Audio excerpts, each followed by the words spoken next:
Hello दोस्तों, नमस्कार। स्वागत है एक बार फिर से आपके अपने प्रिय चैनल पर। दोस्तों अभी की जो सबसे बड़ी खबर आ रही है, जहां पर ताइवान ने यूताई द्वीपों के पास चीनी जहाजों की घुसपैठ का किया है कड़ा विरोध। दे डाली है चीन को बड़ी चेतावनी। जी हाँ दोस्तों, क्या चेतावनी दी है बताएंगे आपको। साथ ही अगली खबर में बताएंगे जहां पाकिस्तानी पत्रकार का इमरान सरकार पर बड़ा आरोप। जी हाँ दोस्तों, जहां पर पत्रकार की तरफ से कहा गया है कि 23 अधिकारियों को किया गया है अगवा। जी हाँ दोस्तों, सरकार ने किया है अगवा। बताएंगे पूरी खबर क्या है, उससे आगे बताएंगे। जहां पर गलवान घाटी में भारत की सीमा में घुसे थे चीनी सैनिक, जिसको सेना ने दिया था करारा जवाब। चीन के इस वीडियो से हुआ है दोस्तों बड़ा खुलासा। कल की रिपोर्टिंग में चाइना ने भारत पर इल्जाम लगाया था दोस्तों, लेकिन वीडियो जारी करने के बाद खुद चाइना फंस गया है। बताएंगे क्या है विवाद दोस्तों, और क्या है इस वीडियो के बाद का पूरा सच बताएंगे आपको दोस्तों। साथ ही बताएंगे जहां म्यांमार में सैन्य तानाशाही का अत्याचार, जहां तख्ता पलट का विरोध कर रहे लोगों पर ही चला दी गई है सेना की तरफ से गोलियां। जी हां दोस्तों, म्यांमार के ही लोगों पर दोस्तों म्यांमार की सेना ने गोलियां चला दी हैं। बड़ी ही दयनीय और शर्मनाक खबर आ रही है ताइवान से, म्यांमार से। बताएंगे दोस्तों आपको क्या है पूरी खबर। साथ ही बताएंगे जहां पर पाकिस्तान की भारत को लेकर बड़ी पोल खुल गई है दोस्तों। जम्मू कश्मीर वाले मुद्दे पर अन्य देशों से जुटाना चाहता था इमरान खान समर्थन। बताएंगे पूरी खबर क्या है। साथ ही आपको बंगाल चुनाव से खबरें बताएंगे दोस्तों,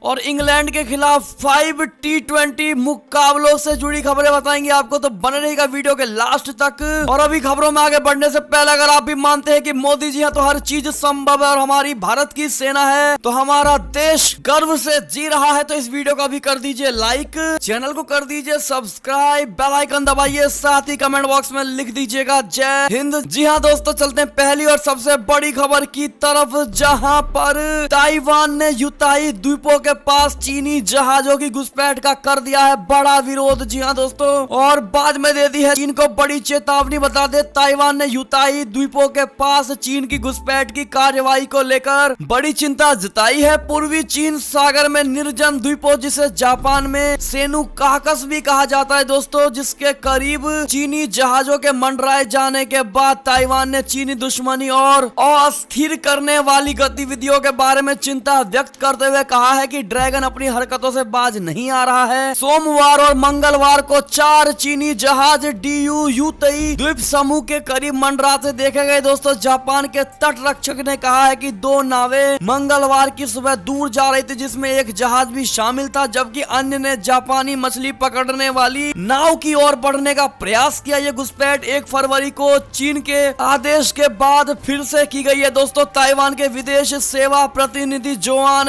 ओ ने ताइपे में बताया है कि दी यूतई द्वीप के करीब चीनी जहाज की उपस्थिति उकसावे वाली कार्यवाही, जिसे रोकना जरूरी है। ओ ने कहा है कि वो देश की शक्ति की रक्षा के लिए प्रतिबद्ध है। उन्होंने कहा कि दियो यूतई द्वीप एक व्यापक रूप से ताइवान का क्षेत्र है, किसी भी देश के दावों या गतिविधियों का इस वास्तविकता को बदल नहीं सकती है। जी हाँ दोस्तों, ऐसे में आपको बता दें जो इसका मुख्य कारण दोस्तों, जो चीन ने ताइवान में बड़ी घुसपैठ की है दोस्तों, इसके पीछे का मुख्य कारण यही है कि ताइवान ने अमेरिका में ट्रेनिंग लेने वाले शख्स को बनाया अपना रक्षा मंत्री, जिसको लेकर चीन गुस्सा गया दोस्तों और भेज दिए 2 लड़ाकू विमान ताइवान के अंदर। जी हाँ दोस्तों, ऐसे में ताइवानी सेना ने खदेड़ करके इस चीनी लड़ाकू विमानों को बाहर कर दिया। ऐसे में दोस्तों ताइवान के इस हिम्मत का अगर आप भी दाद देते हैं तो कांग्रेचुलेशन ताइवान जरूर कह दीजिएगा दोस्तों। साथ ही क्या भारत को भी आगे आना चाहिए दोस्तों ताइवान की मदद करने के लिए, जिस प्रकार अमेरिका उसकी मदद के लिए हमेशा खड़ा रहता है। क्या कहते हैं आप लोग दोस्तों, बताइएगा जरूर। अगली खबर की अगर बात करें ऐसे में, तो पाकिस्तानी पत्रकार का बड़ा आरोप, जहां सरकार ने 23 अधिकारियों को किया अगवा, चुनाव नतीजे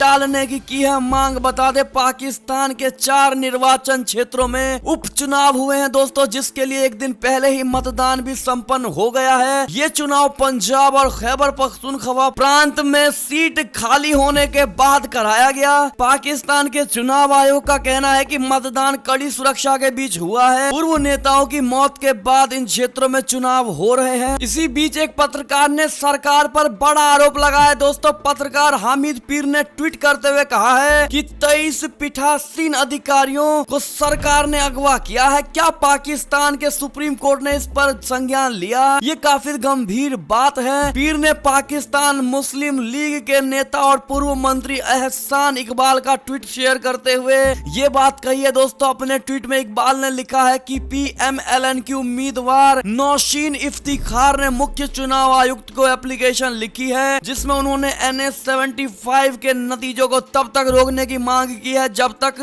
प्रशासन द्वारा अगवा किए गए 23 लापता पीठासीन अधिकारियों के मामले की जांच नहीं हो जाती और घोर अनियमितताएं हैं इसमें। जी हाँ दोस्तों, ऐसे में आपकी क्या राय होगी इस आतंकिस्तान अधिकारियों के खिलाफ? दोस्तों कमेंट करके जरूर बताइएगा। अगली खबर की अगर बात करें तो सबसे बड़ी खबर, जहां गलवान में भारत की सीमा में घुसे थे चीनी सैनिक, सेना ने दिया था दोस्तों करारा जवाब। चीन के वीडियो से ही हुआ है ये बड़ा खुलासा। चीन अपनी ही जाल में फंसता हुआ नजर आ रहा है दोस्तों। चीन ने लद्दाख के गलवान घाटी में हुए PLA सैनिकों की मौत की सच्चाई स्वीकारने के बाद हिंसा का एक वीडियो जारी किया है। इस वीडियो में भारतीय सेना पर हमला करने का आरोप लगाया गया है दोस्तों। चीन दरअसल अपनी ही जाल में उलझ गया है। सैटेलाइट इमेजरी और गूगल अर्थ के जरिए वीडियो का विश्लेषण करने के बाद चीन पर नजर रखने वाले एक सामरिक विशेषज्ञ ने दावा किया है दोस्तों कि भारत और चीन के बीच झड़प का ये स्थान LAC से लगभग 50 मीटर अंदर भारत की तरफ है, जिसके बाद इस बात की पुष्टि हो रही है कि चीन ने जबरदस्ती भारतीय क्षेत्र में घुसने के बाद भारतीय सैनिकों पर हमला किया था। जी हाँ दोस्तों, चीन मामलों के जानकार और ऑस्ट्रेलियन स्ट्रेटेजिक पॉलिसी इंस्टीट्यूट के रिसर्चर नाथन रूसर ने दावा किया है कि जियो लोकेटर की मदद से पता चलता है कि झड़प वाली जगह भारतीय सीमा के अंदर लगभग 50 मीटर अंदर थी। एक चट्टान पर पहुंचने और नदी पार करने से पहले भारतीय सेनाओं के फुटेज में घाटी के दक्षिण की ओर चलते देख सकते हैं दोस्तों। मुझे विश्वास है कि वो पत्थर भारतीय सीमा में हरे रंग से घेरे गए स्थान पर स्थित है, जैसा कि आप भी इमेज में देख पा रहे होंगे दोस्तों। ऐसे में यह दावा सही साबित होता दिखाई दे रहा है कि चीनी सेना ने भारतीय इलाके में घुसकर हमला किया था दोस्तों। उसके बाद उन्हें वो वीडियो हमें लॉन्च करके दिखाया है। इस पर आप क्या प्रतिक्रिया होगी दोस्तों? चाइना ने वीडियो जाहिर किया था, पब्लिश किया था सिर्फ और सिर्फ भारत को फंसाने के लिए, लेकिन वीडियो जारी करने के बाद खुद ही अपनी जाल में फंस गया है दोस्तों। और अब भारत UN में लपेटेगा चाइना को। आप क्या कहते हैं कमेंट करके जरूर बताइएगा दोस्तों। इस चालाक लोमड़ी के फेल होते हुए मंसूबों के बारे में कहना मत भूलिएगा दोस्तों। अगली खबर की बात करें तो म्यांमार से भी चौथी बड़ी खबर आ रही है दोस्तों, जहां पर म्यांमार में सैन्य तानाशाही का अत्याचार, जहां तख्ता पलट का विरोध कर रहे लोगों पर चला दी गई है गोलियां। 2 लोगों की मौत, 5 से अधिक हो गए घायल। बता दें म्यांमार में शनिवार को पुलिस ने बड़ा तख्ता पलट का विरोध कर रहे प्रदर्शनकारियों के खिलाफ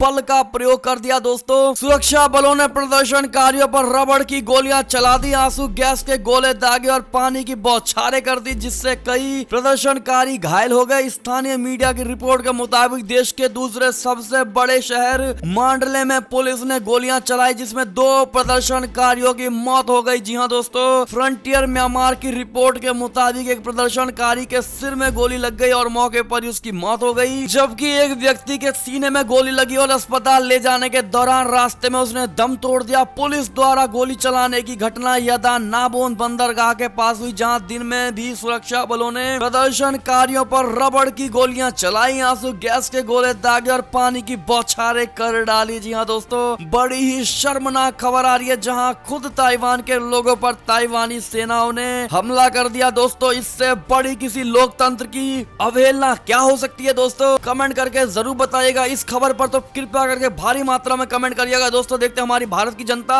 और लोकतांत्रिक बनते हुए देश के बारे में क्या कहना चाहेगी, तो कहना मत भूलिएगा दोस्तों। चलते हैं अगली खबर की तरफ, लेकिन उससे पहले इस वीडियो को लाइक नहीं किया तो फटाफट से लाइक कर दीजिए दोस्तों। बहुत मेहनत लगती है वीडियो बनाने में, हर बार आपको हम ये बात कहते हैं। साथ ही खबर की बात करें तो अफगानिस्तान से 2500 अमेरिकी सैनिकों की वापसी पर अमेरिका रक्षा मंत्री का बड़ा बयान, हड़बड़ी में नहीं लेंगे कोई भी फैसला। जी हाँ दोस्तों, अमेरिका के रक्षा मंत्री लॉयड ऑस्टिन ने कहा है कि अफगानिस्तान में तैनात अमेरिकी सैनिकों को जल्दबाजी में नहीं बुलाया जाएगा। उन्होंने कहा कि युद्ध से जर्जर देश में हिंसाओं की घटना कम होनी चाहिए और अफगान नेतृत्व वाली वार्ता में और प्रगति की जरूरत है। अमेरिका और तालिबान फरवरी 2020 में एक समझौते पर पहुंचे थे, जिसके तहत तालिबान और अफगान सरकार के बीच शांति शांति सुलह, स्थायी संघर्ष विराम और आगामी दिनों में सभी विदेशी सैनिकों की वापसी होनी है। आपको बता दें कि अफगानिस्तान में वर्तमान में करीब 2500 अमेरिकी सैनिक हैं। अमेरिकी रक्षा मंत्रालय में प्रेस कॉन्फ्रेंस में ऑस्टिन ने शुक्रवार को कहा है कि मैंने अपने सहयोगियों को बताया है कि अमेरिका हड़बड़ी में यह अव्यवस्थित तौर पर अफगानिस्तान से सैनिकों की वापसी नहीं करेगा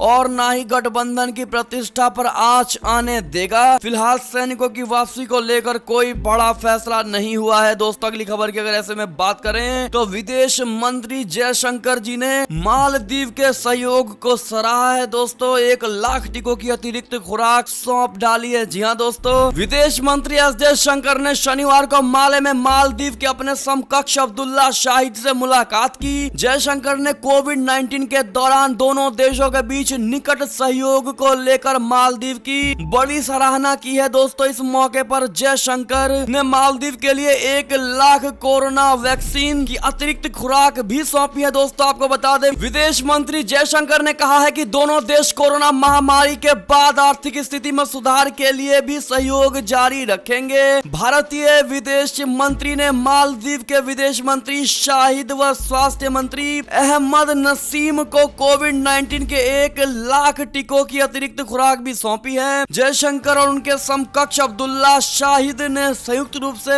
हुलहू माले सेंट्रल पार्क और वेस्ट साइड जेस्टिन का उद्घाटन किया है। जी हाँ दोस्तों, ऐसे में भारत के द्वारा मदद मिलने पर मालदीव के विदेश मंत्री ने शुक्रिया अदा करते हुए कहा है कि दोनों देशों के समकक्षों के बीच एक महत्वपूर्ण बैठक हुई है। इस बैठक में हम लोग कोरोना से निपटने के लिए भविष्य में उठाए जाने वाले कदम को लेकर चर्चा की। आपको बता दें कोरोना वैक्सीन के मामले में अपने पड़ोसी देशों को लगातार भारत मदद कर रहा है। जी हाँ दोस्तों, अगली खबर की अगर बात करें तो पाकिस्तान की खुल गई पोल। श्रीलंका जाकर भारत के खिलाफ जम्मू कश्मीर पर समर्थन जुटाना चाहते थे इमरान खान। जी हाँ दोस्तों, आतंकिस्तान के प्रधानमंत्री इमरान खान 22 फरवरी 2021 को श्रीलंका के 2 दिवसीय दौरे पर जा रहे हैं, जिसका मकसद अब सामने आ गया है। दोस्तों इमरान खान के इस दौरे के पीछे सिर्फ और सिर्फ मुख्य उद्देश्य ये था भारत के खिलाफ श्रीलंका सरकार से समर्थन हासिल करना। जी हाँ दोस्तों, सही सुना आपने, वो श्रीलंका को समर्थन के बदले खुद भी जम्मू कश्मीर मुद्दे पर समर्थन चाहता है। दरअसल जिनेवा में अगले सप्ताह यूएनएचआरसी के सत्र में श्रीलंका के मानवाधिकार और इससे जुड़ी जवाबदेही के रिकॉर्ड की जांच की जाएगी। दोस्तों इस बात की जानकारी न्यूज अब हाईके के हवाले से दी है। दोस्तों ऐसे में इमरान खान की इस यात्रा से श्रीलंका को यह संदेश देने की कोशिश हो रही है कि वो पाकिस्तान यूएनएचआरसी में श्रीलंका का समर्थन करने के लिए तैयार है, लेकिन बदले में उसे भी भारत के खिलाफ जाकर जम्मू कश्मीर मामले में उसे यानी पाकिस्तान को समर्थन देना होगा। क्या कहेंगे दोस्तों ऐसे में, और भारत को किस प्रकार घेरना चाहिए, इस प्रकार की मंसूबों लिए पाकिस्तान को बताइएगा। जरूर दोस्तों अगली खबर की बात करें तो वोल्वरिन वाली खासियत पाएंगे अमेरिकी सैनिक, मतलब 5 गुना ज्यादा तेजी से भरेंगे इनके घाव। जी हाँ दोस्तों, सही सुना आपने। आपको बता दें कि अमेरिकी एयरफोर्स की वेबसाइट पर पब्लिश रिपोर्ट में इस प्रोजेक्ट पर गहराई से प्रकाश डाला गया है। दोस्तों इसमें बताया गया है कि अमेरिकी सेना सैलरी प्रोडक्शन के प्रोसेस को डिकोड कर रही है ताकि जिस भी हिस्से में चोट लगे वहां तुरंत नई स्किन डेवलप की जा सके। बता दें कि आपने हॉलीवुड की मशहूर एक्स-मैन सीरीज तो देखी ही होगी दोस्तों, जिसमें वोल्वरिन सीरीज बेहद खास है, लेकिन वुल्वरिन या एक्स-मैन सिर्फ एक कैरेक्टर नहीं रह गए, बल्कि अमेरिकी सेना गंभीरता से इस तरफ बढ़ रही है कि वो अपने सैनिकों में एक्स-मैन वाली खूबियां डाल सके। हालांकि ये खूबियां ह्यू जैकमैन जैसी खूंखार नहीं होगी, बल्कि उसके तेजी से भरते घाव की तरफ अमेरिकी सेना का रुख है। अमेरिकी एयरफोर्स की तरफ से जारी किए गए एक रिसर्च पेपर में इस बात की जानकारी दी गई है कि अमेरिकी वैज्ञानिक एक ऐसा सेल डेवलप कर सकते हैं दोस्तों, यानी एक ऐसा कोशिका डेवलप कर सकते हैं जो अमेरिकी सैनिकों में वुल्वरिन की खूबियां भर देगा, जिससे उनके घाव जल्दी से भर जाएंगे। दोस्तों आप क्या कहेंगे ऐसे में, क्या भारत में भी ये टेक्नोलॉजी अपनानी चाहिए दोस्तों? हाँ या ना बताइएगा जरूर। अगली खबर की बात करें तो पेरिस एग्रीमेंट में हुई अमेरिका की वापसी, जहां यूएन चीफ बोले अहम साझेदार के बिना कमजोर हुआ ऐतिहासिक समझौता। जी हाँ दोस्तों, संयुक्त राष्ट्र प्रमुख एंटोनियो गुतारेस ने पेरिस जलवायु समझौते में अमेरिका की वापसी को दुनिया के लिए एक उम्मीद का दिन बताया। दोस्तों उन्होंने कहा है कि पिछले 4 सालों से प्रमुख साझेदार की गैर मौजूदगी ने ऐतिहासिक समझौते को कमजोर कर दिया था। शुक्रवार को अमेरिका ने आधिकारिक तौर पर पेरिस जलवायु समझौते में वापसी की घोषणा की। संयुक्त राष्ट्र महासचिव गुतारेस ने कहा है कि आज उम्मीद का दिन है, क्योंकि अमेरिका आधिकारिक रूप से पेरिस समझौते में शामिल हो गया है। ये अमेरिका और दुनिया के लिए एक बड़ी ही अच्छी खबर है। दोस्तों अगली खबर की ऐसे में बात करें तो बलूचिस्तान में पाकिस्तानी सेना पर बड़ा आतंकी हमला, जहां इतने सैनिकों की हो गई है मौत। बता दे पाकिस्तान के अशांत बलूचिस्तान सूबे के 2 अलग अलग इलाकों में संदिग्ध आतंकवादियों द्वारा किए गए हमलों में पाकिस्तानी सेना के कम से कम 5 सैनिक मारे गए, जबकि 2 अन्य घायल हुए। दोस्तों फ्रंटियर कोर के सैनिकों को निशाना बनाकर गुरुवार को बलूचिस्तान की राजधानी क्वेटा के बाहरी इलाके और कोहलू जिले के दूर दराज इलाके में हमला किया गया है। सुरक्षा अधिकारियों ने बताया है कि पहला हमला क्वेटा से बाहर बाईपास इलाके में हुआ। उन्होंने बताया कि यहाँ रिमोट संचालित बम को मोटरसाइकिल में रखकर फ्रंटियर कोर के काफिले को निशाना बनाया गया, जिसमें एक सैनिक की मौत हो गई जबकि 2 अन्य घायल हो गए। चलते अगली खबर की तरफ दोस्तों, जहां पर बासमती चावल के बाद अब गुलाबी नमक पर भी हक जता रहा है पाकिस्तान। जी हाँ दोस्तों, क्या मिलेगा जीआई टैग? बता दें बासमती चावल को लेकर भारत के साथ लड़ाई लड़ रहा पाकिस्तान अब एक और चीज को लेकर लड़ने के मूड में है। बासमती चावल के लिए यूरोपीय यूनियन में भारत से लड़ रहा पाकिस्तान अब हिमालयी गुलाबी नमक पर अपना दावा जता रहा है। दरअसल पाकिस्तान ने हिमालयी गुलाबी नमक को भौगोलिक संकेतों यानी जीआई के रूप में पंजीकृत कराने का फैसला किया है, ताकि दूसरे देशों द्वारा इसके अनधिकृत इस्तेमाल को रोका जा सके। इस कीमती नमक का निष्कर्षण पंजाब में साल्ट रेंज से किया जाता है, जो पोतोहार पठार के दक्षिण एवं झेलम नदी के उत्तर तक फैला हुआ है। जी हाँ दोस्तों, ऐसे में आपकी क्या राय है दोस्तों, कमेंट करके जरूर बताइएगा। और कितने लोगों को पता है कि जीआई टैग क्या होता है? जिनको पता है कमेंट करके बताइएगा दोस्तों। देखते हैं हमारी जनता को कितनी ज्यादा नॉलेज है, बताना बिल्कुल मत भूलिएगा दोस्तों। अगली खबर की बात करें तो पहले कर्ज फिर सूचनाओं में बड़ा हेरफेर, उसके बाद कब्जा। जी हाँ दोस्तों, रिपोर्ट में बड़ा खुलासा, जहां चीन इस नीति पर काम कर रहा है। बता दें आपको, चीन की सरकार दुनिया भर में अपना प्रभाव बढ़ाने के लिए पहले कमजोर देशों को कर्ज मुहैया कराती है और फिर उनसे जुड़ी सूचनाओं में बड़ा हेरफेर करती है और बाद में उन पर कब्जा करने की नीति अपनाती है। दोस्तों हाल ही में एक रिपोर्ट में यह बड़ा खुलासा किया गया है, जहां रिपोर्ट में कहा गया है कि कुछ कमजोर लोकतंत्र वाले देशों ने चीन की इस रणनीति के सामने अपने घुटने टेक दिए हैं, जबकि ताइवान समेत कुछ देश आक्रामकता से जवाब दे रहे हैं। जी हाँ दोस्तों, इंटरनेशनल रिपब्लिकन इंस्टीट्यूट यानी IRI ने चीन के प्रभाव, चीन की रणनीति और अन्य देशों के साथ उसके व्यवहार पर विश्लेषण करते हुए a world safe for the party यानी कि China authoritarian influence and the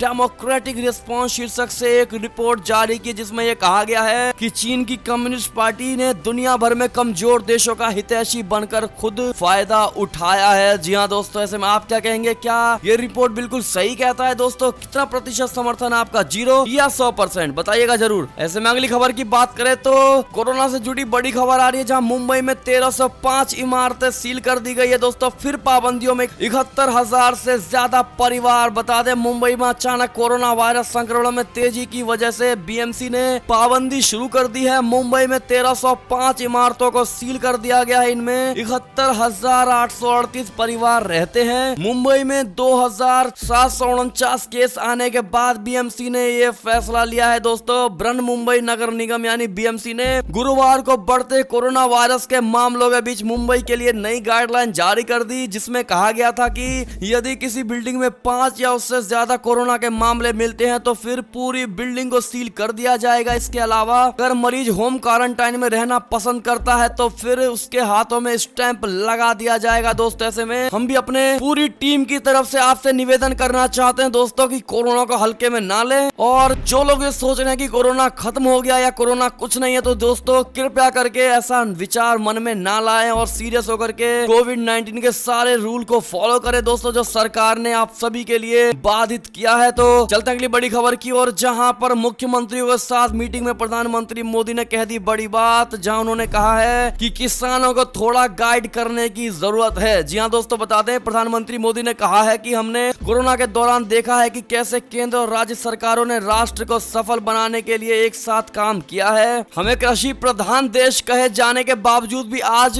65,000 से 70,000 करोड़ का खाद्य तेल हम बाहर से लाते हैं। हम ये बंद कर सकते हैं। हमारे किसानों के खाते में पैसा जा सकता है। इन पैसों का हकदार हमारा किसान है, लेकिन इसके लिए हमें अपनी योजनाएं उस तरह से बनानी होंगी। हमने पिछले दिनों दालों में प्रयोग किया, उसमें सफलता मिली। दालों को बाहर से लाने में हमारा खर्चा काफी कम हुआ है। ऐसे में किसानों को गाइड करने की बेहद जरूरी है। जी हाँ दोस्तों, क्या मानते हैं आप भी? क्या मोदी जी ने बिल्कुल सटीक बात कही है दोस्तों? हाँ या ना बताइएगा जरूर। अगली खबर की अगर ऐसे में बात करें तो इंग्लैंड के खिलाफ 5 T20 मुकाबलों के लिए टीम इंडिया का बड़ा ऐलान, जहां विराट कोहली की हो गई है वापसी। जी हाँ दोस्तों, भारत इंग्लैंड के बीच खेले जाने वाले 5 T20 मुकाबलों के लिए टीम इंडिया का बड़ा ऐलान दोस्तों। टीम में कप्तान विराट कोहली की वापसी हो गई है। सभी मुकाबले अहमदाबाद के मोटेरा स्टेडियम में खेले जाएंगे। T20 सीरीज का पहला मैच 12 मार्च को खेला जाएगा। जी हाँ दोस्तों, ऐसे में ये थी अब तक की सारी बड़ी खबरें। आपको हमारी खबरें कैसी लगी? आशा करता हूँ बहुत अच्छी लगी होगी। अगर जरा भी अच्छी लगी तो हमेशा की तरह इस वीडियो को अपने भाई बंधुओं में व्हाट्सएप, फेसबुक, ट्विटर के जरिए पूरे भारत में शेयर करना।